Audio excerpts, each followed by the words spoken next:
नमस्ते दोस्तों। प्रस्तुत है प्रेमचंद्र जी की कहानी दो सखियाँ। लखनऊ 1/7/25। प्यारी बहन, जब से यहाँ आई हूँ तुम्हारी याद सताती रहती है। काश तुम कुछ दिनों के लिए यहाँ चली आती तो कितनी बाहर रहती। मैं तुम्हें अपने विनोद से मिलाती। क्या यह संभव नहीं है? तुम्हारे माता पिता क्या तुम्हें इतनी आज़ादी भी न देंगे? मुझे तो आश्चर्य यही है कि बेड़िया पहनकर तुम कैसे रह सकती हो। मैं तो इस तरह घंटे भर भी नहीं रह सकती। ईश्वर को धन्यवाद देती हूँ कि मेरे पिताजी पुरानी लकीर पीटने वालों में नहीं, वह उन नवीन आदर्शों के भक्त हैं जिन्होंने नारी जीवन को स्वर्ग बना दिया है। नहीं तो मैं कहीं की ना रहती। विनोद हाल ही में इंग्लैंड से डीफिल होकर लौटे हैं और जीवन यात्रा आरंभ करने के पहले एक बार संसार यात्रा करना चाहते हैं। यूरोप का अधिकांश भाग तो वह देख चुके हैं, पर अमेरिका, ऑस्ट्रेलिया और एशिया की सैर किए बिना उन्हें चैन नहीं। मध्य एशिया और चीन का तो यह विशेष रूप से अध्ययन करना चाहते हैं। यूरोपियन यात्री जिन बातों की मीमांसा ना कर सके, उन्हीं पर प्रकाश डालना इनका ध्येय है। सच कहती हूँ चंदा, ऐसा साहसी, ऐसा निर्भीक, ऐसा आदर्शवादी पुरुष मैंने कभी नहीं देखा था। मैं तो उनकी बातें सुनकर चकित हो जाती हूँ। ऐसा कोई विषय नहीं है जिसका उन्हें पूरा ज्ञान ना हो, जिसकी वह आलोचना न कर सकते हों। और यह केवल किताबी आलोचना नहीं होती, उसमें मौलिकता और नवीनता होती है। स्वतंत्रता के तो वह अनन्य उपासक हैं। ऐसे पुरुष की पत्नी बनकर ऐसी कौन सी स्त्री है जो अपने सौभाग्य पर गर्व न करे। बहन, तुमसे क्या कहूँ कि प्रातःकाल उन्हें अपने बंगले की ओर आते देखकर मेरे चित्त की क्या दशा हो जाती है। यह उन पर निछावर होने के लिए विकल हो जाता है। यह मेरी आत्मा में बस गए हैं। अपने पुरुष की मैंने मन में जो कल्पना की थी, उसमें और उनमें बाल बराबर भी अंतर नहीं। मुझे रात दिन यही भय लगा रहता है कि कहीं मुझ में उनमें कोई त्रुटि ना मिल जाए। जिन विषयों से उन्हें रुचि है, उनका अध्ययन आधी रात तक बैठी किया करती हूँ। ऐसा परिश्रम मैंने कभी ना किया था। आईने कंघी से भी मुझे कभी उतना प्रेम ना था। सुभाषितों को मैंने कभी इतने चाव से कंठ न किया था। अगर इतना सब कुछ करने पर भी मैं उनका हृदय ना पा सकी तो बहन, मेरा जीवन नष्ट हो जाएगा, मेरा हृदय फट जाएगा और संसार मेरे लिए सूना हो जाएगा। कदाचित प्रेम के साथ ही मन में ईर्ष्या का भाव भी उदय हो जाता है। उन्हें मेरे बंगले की ओर जाते हुए देख जब मेरी पड़ोसिन कुसुम अपने बरामदे में आकर खड़ी हो जाती है, तो मेरा ऐसा जी चाहता है कि उसकी आंखें ज्योतिहीन हो जाएं। कल तो अनर्थ ही हो गया। विनोद ने उसे देखते ही हैट उतार ली और मुस्कुराए। वह उल्टा भी खीसे निकालने लगी। ईश्वर सारी विपत्तियां दे पर मिथ्याभिमान ना दे। चुड़ैलों की सी तो आपकी सूरत है, पर अपने को अप्सरा समझती है। आप कविता करती है और कई पत्रिकाओं में उनकी कविताएं छप भी गई हैं। बस आप जमीन पर पाँव नहीं रखती। सच कहती हूँ, थोड़ी देर के लिए विनोद पर से मेरी श्रद्धा उड़ गई। ऐसा आवेश होता था कि चलकर कुसुम का मुंह नोच लूं। खैरियत हुई कि दोनों में बात चलत न हुई, पर विनोद आकर बैठे तो आधा घंटे तक मैं उनसे न बोल सकी। जैसे उनके शब्दों में वह जादू ही न था, वाणी में वह रस ही न था। तब से अब तक मेरे चित्त की व्यग्रता शांत नहीं हुई। रात भर मुझे नींद नहीं आई। वही दृश्य आंखों के सामने बार बार आता था। कुसुम को लज्जित करने के लिए कितने मंसूबे बांध चुकी हूँ। अगर यह भय न होता कि विनोद मुझे ओछी और हल्की समझेंगे, तो मैं उनसे अपने मनोभावों को स्पष्ट कह देती। मैं संपूर्णता उनकी होकर उन्हें संपूर्णता अपना बनाना चाहती हूँ। मुझे विश्वास है कि संसार का सबसे रूपवान युवक मेरे सामने आ जाए तो मैं उसे आंख उठाकर ना देखूंगी। विनोद के मन में मेरे प्रति यह भाव क्यों नहीं है? चंदा प्यारी बहन, एक सप्ताह के लिए आ जा। तुझसे मिलने के लिए मन अधीर हो रहा है। मुझे इस समय तेरी सलाह और सहानुभूति की बड़ी ज़रूरत है। ये मेरे जीवन का सबसे नाजुक समय है।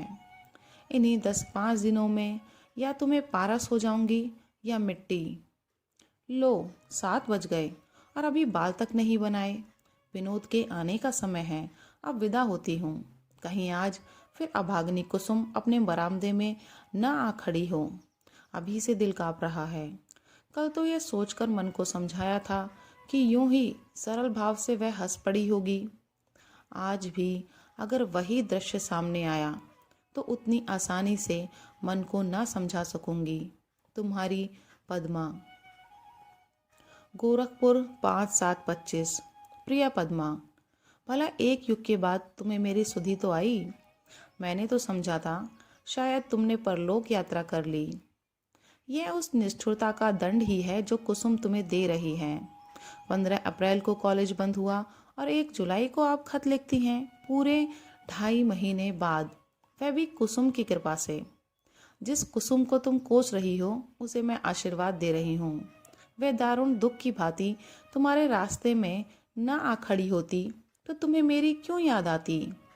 खैर, विनोद की तुमने जो तस्वीर खींची वह बहुत ही आकर्षक है और मैं ईश्वर से मना रही हूँ वह दिन जल्द आए कि मैं उनसे बहनोई के नाते मिल सकूं। मगर देखना कहीं सिविल मैरिज न कर बैठना। विवाह हिंदू पद्धति के अनुसार ही हो। हाँ, तुम्हें अख्तियार है। जो सैकड़ों बेहुदा और व्यर्थ के कपड़े हैं उन्हें निकाल डालो। एक सच्चे विद्वान पंडित को अवश्य बुलाना, इसलिए नहीं कि वह तुमसे बात बात पर टके निकलवाए, बल्कि इसलिए कि वह देखता रहे कि वह सब कुछ शास्त्र विधि से हो रहा है या नहीं। अच्छा, अब मुझसे पूछो कि इतने दिन क्यों चुप्पी साधी बैठी रही।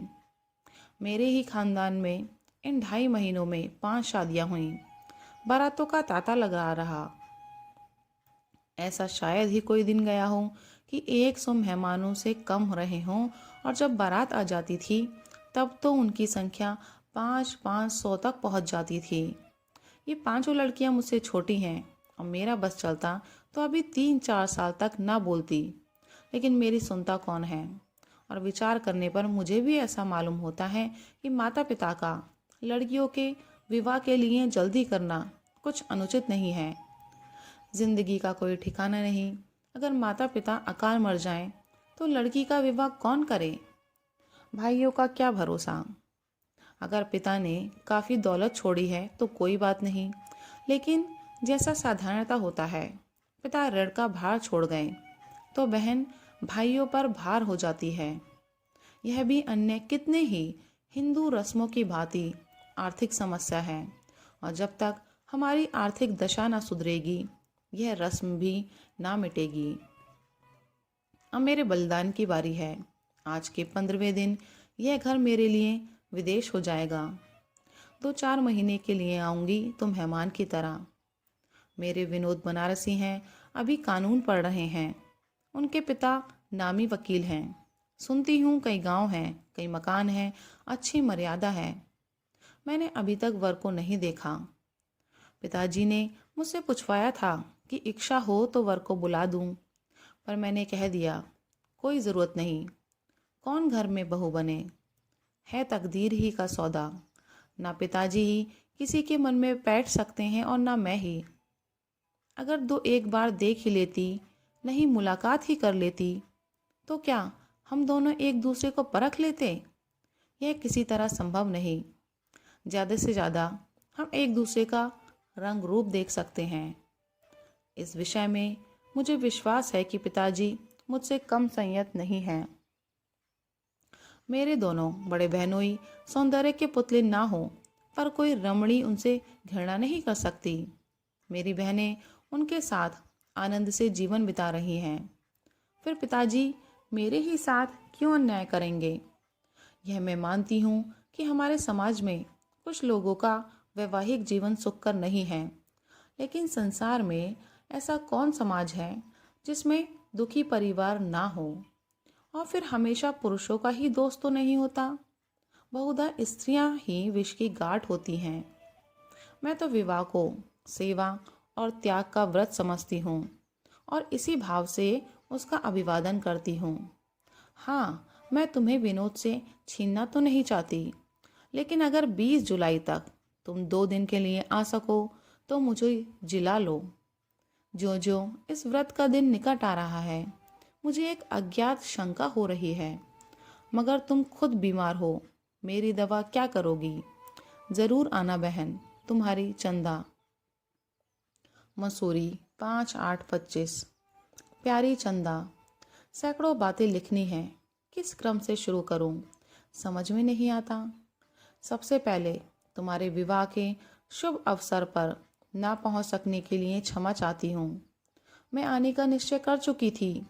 मैं और प्यारी चंदा के स्वयंवर में ना आऊं, मगर उसके ठीक 3 दिन पहले विनोद ने अपना आत्मसमर्पण करके मुझे ऐसा मुग्ध कर दिया कि फिर मुझे किसी की सुधि न रही।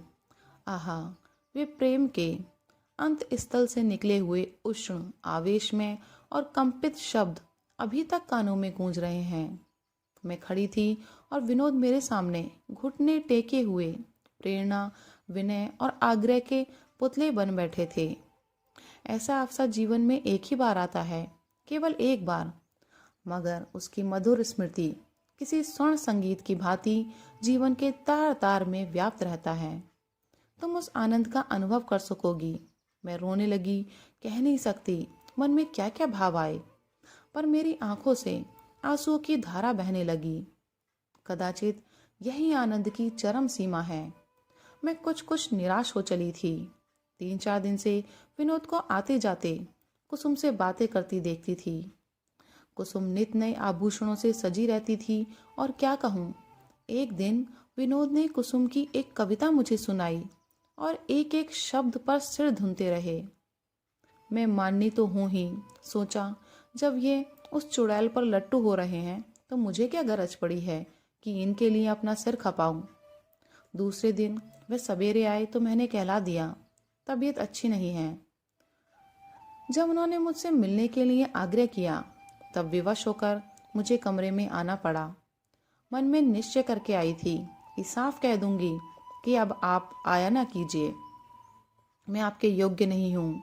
मैं कवि नहीं, विदुषी नहीं, सुभाषिणी नहीं। एक पूरी स्पीच मन में उमड़ रही थी, पर कमरे में आई और विनोद के सतृष्ण नेत्र देखे, प्रबल उत्कंठा में कांपते हुए होठ। बहन उस आवेश का चित्रण नहीं कर सकती। विनोद ने मुझे बैठने भी न दिया। मेरे सामने घुटनों के बल फर्श पर बैठ गए और उनके आतुर उन्मत्त शब्द मेरे हृदय को तरंगित करने लगे। 1 सप्ताह तैयारियों में कट गया। पापा और मामा फूले न समाते थे और सबसे प्रसन्न थी कुसुम, यही कुसुम जिसकी सूरत से मुझे घृणा थी। अब मुझे ज्ञात हुआ कि मैंने उस पर संदेह करके उसके साथ घोर अन्याय किया। उसका हृदय निष्कपट है, उसमें न ईर्ष्या है न तृष्णा, सेवा ही उसके जीवन का मूल तत्व है। मैं नहीं समझती कि उसके बिना ये 7 दिन कैसे कटते। मैं कुछ खोई खोई सी जान पड़ती थी। कुसुम पर मैंने अपना सारा भार छोड़ दिया था। आभूषणों के चुनाव और सजाव, वस्त्रों के रंग और काट छाट के विषय में उसकी सुरुचि विलक्षण है। 8वें दिन जब उसने मुझे दुल्हन बनाया तो मैं अपना ही रूप देखकर चकित रह गई। मैंने अपने को कभी ऐसी सुंदरी न समझा था। गर्व से मेरी आंखों में नशा सा छा गया। उसी दिन संध्या समय विनोद और मैं 2 भिन्न जलधाराओं की भांति संगम पर मिलकर अभिन्न हो गए। विहार यात्रा की तैयारी पहले से ही हो चुकी थी। प्रातःकाल हम मसूरी के लिए रवाना हो गए। कुसुम हमें पहुंचाने के लिए स्टेशन तक आई और विदा होते समय बहुत रोई। उसे साथ ले चलना चाहती थी, पर ना जाने वह क्यों राजी ना हुई। मसूरी रमणीक है, इसमें संदेह नहीं। श्यामवर्ण मेघमालाएं पहाड़ियों पर विश्राम कर रही हैं। शीतल पवन आशा तरंगों की भांति चित्त का रंजन कर रहा है। पर मुझे ऐसा विश्वास है कि विनोद के साथ मैं किसी निर्जन वन में भी इतने ही सुख से रहती। उन्हें पाकर अब मुझे किसी वस्तु की लालसा नहीं। बहन, तुम इस आनंद में जीवन की शायद कल्पना भी ना कर सकोगी। सुबह हुई, नाश्ता आया, हम दोनों ने नाश्ता किया। डांडी तैयार है। 9 बजते बजते सैर करने निकल गए। किसी जल प्रपात के किनारे जा बैठे।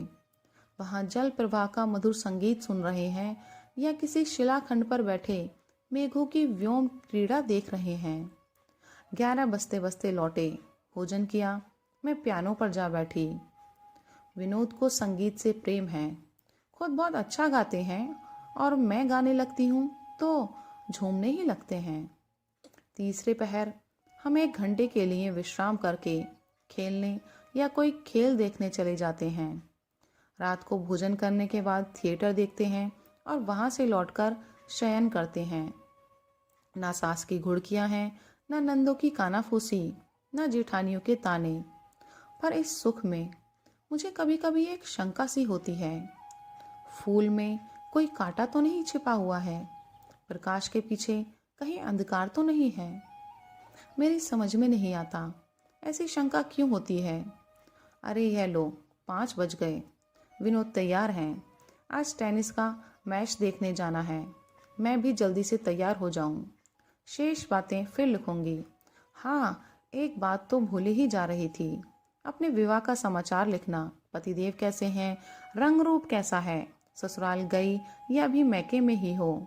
ससुराल गई तो वहाँ के अनुभव अवश्य लिखना। तुम्हारी खूब नुमाइश हुई होगी। घर, कुटुंब और मोहल्ले की महिलाओं ने घूंघट उठा उठाकर खूब मुंह देखा होगा। खूब परीक्षा हुई होगी। यह सभी बातें विस्तार से लिखना। देखें कब फिर मुलाकात होती है। तुम्हारी पद्मा। गोरखपुर, 1/9/25। प्यारी पद्मा, तुम्हारा पत्र पढ़कर चित्त को बड़ी शांति मिली। तुम्हारे न आने से ही मैं समझ गई थी कि विनोद बाबू तुम्हें हर ले गए, मगर यह न समझी थी कि तुम मसूरी पहुंच गई। अब उस आमोद प्रमोद में मैं भला गरीब चंदा क्यों याद आने लगी। अब मेरी समझ में आ रहा है कि विवाह के लिए नए और पुराने आदर्श में क्या अंतर है। तुमने अपनी पसंद से काम लिया, सुखी हो।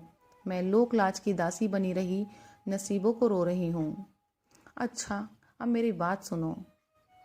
दान दहेज के टंटे से तो मुझे कोई मतलब है नहीं। पिताजी ने बड़ा ही उदार हृदय पाया है, खूब दिल खोल कर दिया होगा। मगर द्वार पर बारात आते ही मेरी अग्नि परीक्षा शुरू हो गई।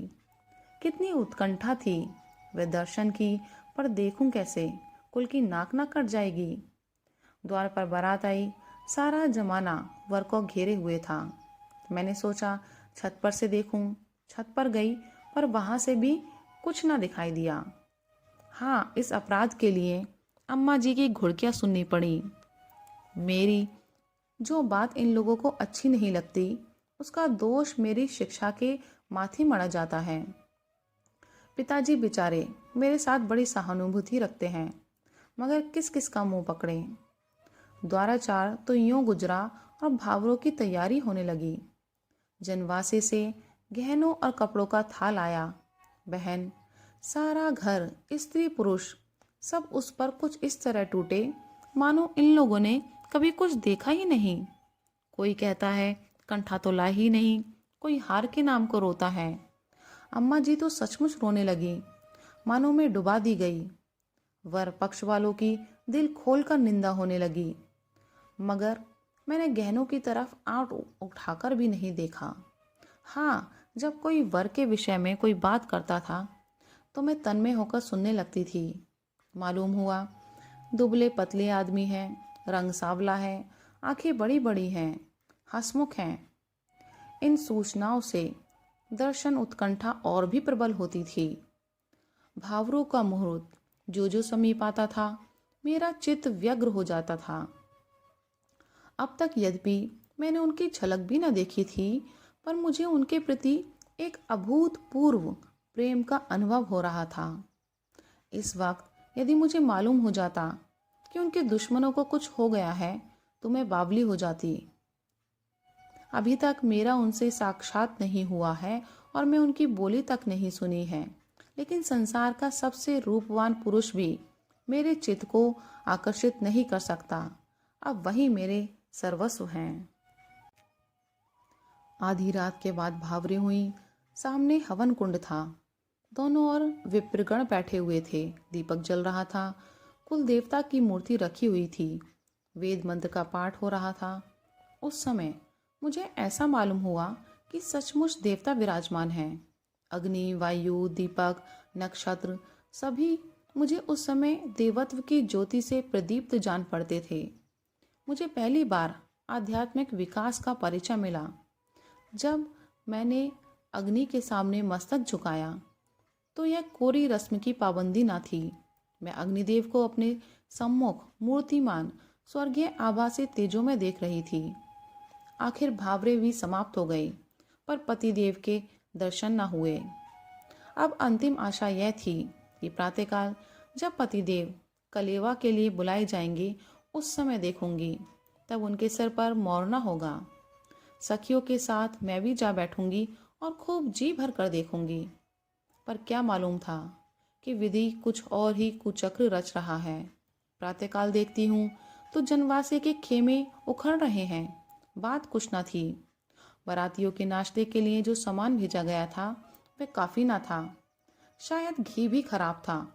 मेरे पिताजी को तुम जानती ही हो, कभी किसी से दबे नहीं। जहाँ रहे शेर बनकर रहे। बोले जाते हैं तो जाने दो, मनाने की कोई जरूरत नहीं।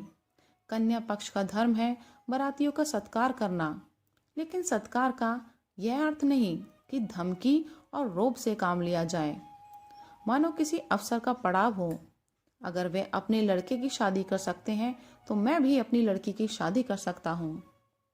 बारात चली गई और मैं पति के दर्शन न कर सकी। सारे शहर में हलचल मच गई। विरोधियों को हंसने का अवसर मिला।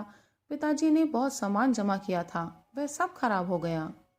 घर में जिसे देखिए मेरे ससुराल की निंदा कर रहा है। उजड्ड है, लोभी है, बदमाश है। मुझे जरा भी बुरा नहीं लगता, लेकिन पति के विरुद्ध मैं एक शब्द भी नहीं सुनना चाहती। एक दिन अम्मा जी बोली, लड़का भी बेसमझ है, दूध पीता बच्चा नहीं, कानून पढ़ता है, मूछ दाढ़ी आ गई है। उसे अपने बाप को समझाना चाहिए कि आप लोग क्या कर रहे हैं। मगर वह भीगी बिल्ली बना रहा। मैं सुनकर तिलमिला उठी। कुछ बोली तो नहीं, पर अम्मा जी को मालूम जरूर हो गया कि इस विषय में मैं उनसे सहमत नहीं। मैं तुम्ही से पूछती हूँ बहन, जैसे समस्या उठ खड़ी हुई थी, उसमें उनका क्या धर्म था? अगर वे अपने पिता और अन्य संबंधियों का कहना ना मानते तो उनका अपमान ना होता। उस वक्त उन्होंने वही किया जो उचित था। मगर मुझे विश्वास है कि जरा मामला ठंडा होने पर वे आएंगे।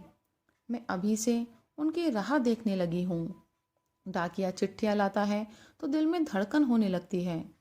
शायद उनका पत्र भी हो। जी में बार बार आता है, क्यों ना मैं ही एक खत लिखूं, मगर संकोच में पढ़कर रह जाती हूँ। शायद मैं कभी ना लिख सकूंगी। मान नहीं है, केवल संकोच है। पर हाँ, अगर 10-5 दिन और उनका पत्र ना आया या वे खुद ना आए तो संकोच मान का रूप धारण कर लेगा। क्या तुम उन्हें एक चिट्ठी नहीं लिख सकती? सब खेल बन जाएगा। क्या मेरी इतनी खातिर भी ना करोगी? मगर ईश्वर के लिए उस खत में कहीं यह ना लिख देना कि चंदा ने प्रेरणा की है। क्षमा करना, ऐसी भद्दी गलती की। तुम्हारी ओर से शंका करके मैं तुम्हारे साथ अन्याय कर रही हूँ, मगर मैं समझदार थी ही कब। तुम्हारी चंदा।